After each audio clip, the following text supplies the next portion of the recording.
What is mark two? Mark two record ফরম্যাটকে আরও নমনীয় করে ফেলে। বিভিন্ন দৈর্ঘ্যের জিনিস এতে ব্যবহার করা হয় এবং প্রতিটি রেকর্ড বিশাল পরিমাণের তথ্য রাখার ক্ষমতা রাখে।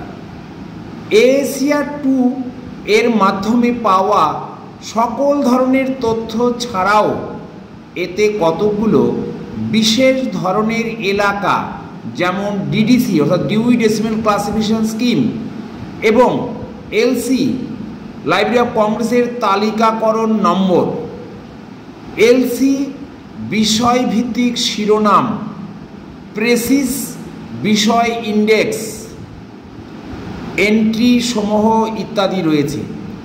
এর সাথে আরও যোগ করা হয়েছে আঞ্চলিক বা লোকাল কল নাম্বারের জন্য 09, প্রতিষ্ঠানের হোল্ডিং নাম্বার 850 ইত্যাদি।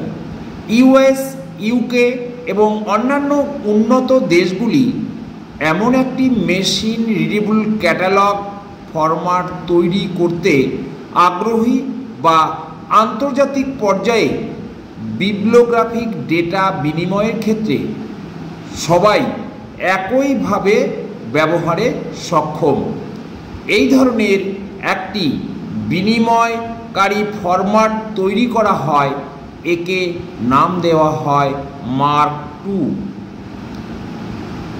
এইভাবে 1967 সালে মার্ক টু এর নতুন ফরম্যাট ব্যবস্থার আরম্ভ হয় বিবলিওগ্রাফিক ডেটা বিভিন্ন লাইব্রেরিতে পাঠানোর ব্যবস্থা করার জন্য।